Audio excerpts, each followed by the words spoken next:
मैं doctor Sunita Sharma, associate professor sociology, government Meera girls college, Udaipur. MA final समाजशास्त्र की क्लास में आप सभी का स्वागत है। आज हम पेपर 10 सी के अंतर्गत धर्मनिरपेक्षीकरण या लौकिकीकरण के बारे में अध्ययन करेंगे।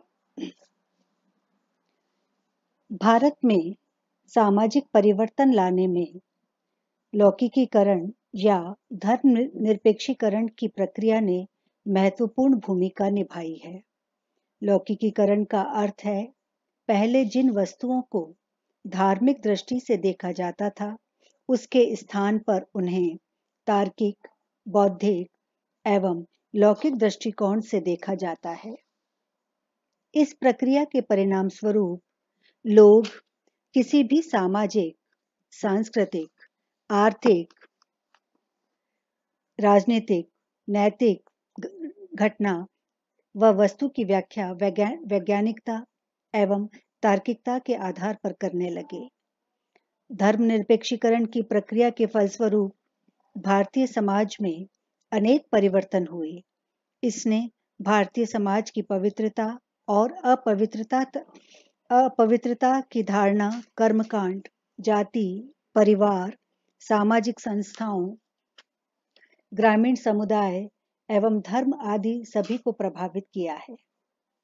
लौकिकीकरण वह प्रक्रिया है जिससे धार्मिक व परंपरागत व्यवहारों स्थान पर तार्किक दृष्टिकोण अपनाया जाता है और तर्कहीन व्यवहारों को त्याग दिया जाता है।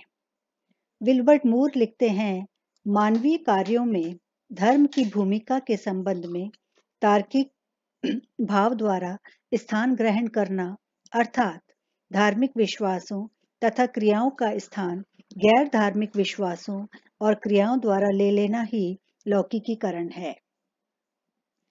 एम.एन. श्रीनिवास ने लिखा है कि लौकिकीकरण शब्द से यह बात निहित है, लौकिकीकरण शब्द में यह बात निहित है कि पहले धार्मिक माना जाता था, वह अब वैसा नहीं माना जाता है और उसमें विभेदीकरण की प्रक्रिया निहित है, जिसके परिणाम स्वरूप समाज में विभिन्न राजनीतिक, आर्थिक, कानूनी और नैतिक पक्ष एक दूसरे के मामले में अधिक सावधान होते जाते हैं। अतः स्पष्ट है कि लौकिकीकरण या धर्मनिरपेक्षीकरण एक ऐसी प्रक्रिया है जिसने मानवीय व्यवहार की व्याख्या धर्म के आधार पर नहीं वरन तार्किक आधार पर की जाती है। घटनाओं को कार्य कारण संबंध के आधार पर समझा जाता है। अब हम देखेंगे लौकिकीकरण की विशेषताएं या तत्व। लौकिकीकरण की प्रमुख विशेषताएं ये हैं। पहला है धार्मिकता का ह्रास। लौकिकीकरण की वृद्धि होने पर धर्म का प्रभाव क्षीण होता जाता है और मानवीय व्यवहार तथा सामाजिक घटनाओं की व्याख्या करने में धर्म के हस्तक्षेप को उचित नहीं माना जाता। दूसरा है बुद्धिवाद का महत्व। लौकिकीकरण में तर्क को अधिक महत्व दिया जाता है और प्रत्येक सांसारिक घटना की व्याख्या तर्क तथा कार्य कारण के आधार पर की जाती है। प्रत्येक मानवीय व्यवहार एवं समस्या पर तर्क के आधार पर विचार किया जाता है, न कि धार्मिक आधार पर। फिर है विभेदीकरण। लौकिकीकरण में विभेदीकरण बढ़ता जाता है, अर्थात सामाजिक, धार्मिक, आर्थिक, राजनीतिक एवं नैतिक पक्ष एक दूसरे से अलग कर दिए जाते हैं। जीवन से संबंधित सभी पक्षों की व्याख्या धर्म के आधार पर नहीं की जाती।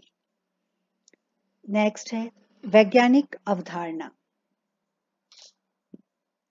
लौकिकीकरण एक वैज्ञानिक अवधारणा है जिसमें किसी भी घटना की व्याख्या कार्य कारण के आधार पर वैज्ञानिक नियमों और सिद्धांतों के आधार पर की जाती है, न कि भावुकता और धार्मिक आधार पर। फिर है तटस्थ अवधारणा। लौकिकीकरण की अवधारणा चूंकि तर्क एवं वैज्ञानिकता पर आधारित है, अतः यह मूल्यों पर जोर नहीं देती बल्कि तटस्थ अवधारणा है। फिर है वस्तुनिष्ठता। लौकिकीकरण में व्यक्तिनिष्ठता के स्थान पर वस्तुनिष्ठता पर जोर दिया जाता है। इसमें मानवीय व्यवहार एवं सामाजिक घटनाओं की व्याख्या पारलौकिक के स्थान पर इहलौकिक उपयोगिता के आधार पर की जाती है। नेक्स्ट है लौकिकीकरण में भावुकता को महत्व नहीं दिया जाता। लास्ट है लौकिकीकरण में व्यक्ति को किसी भी धर्म को अपनाने तथा किसी भी धार्मिक संगठन की सदस्यता ग्रहण करने की स्वतंत्रता होती है और धार्मिक क्षेत्र में सामान्यतः राज्य का कोई दखल नहीं होता है। अगले अध्याय में हम लौकिकीकरण को प्रोत्साहित करने वाले कारक और इसके माध्यम से समाज में होने वाले परिवर्तनों को देखेंगे। Thank you.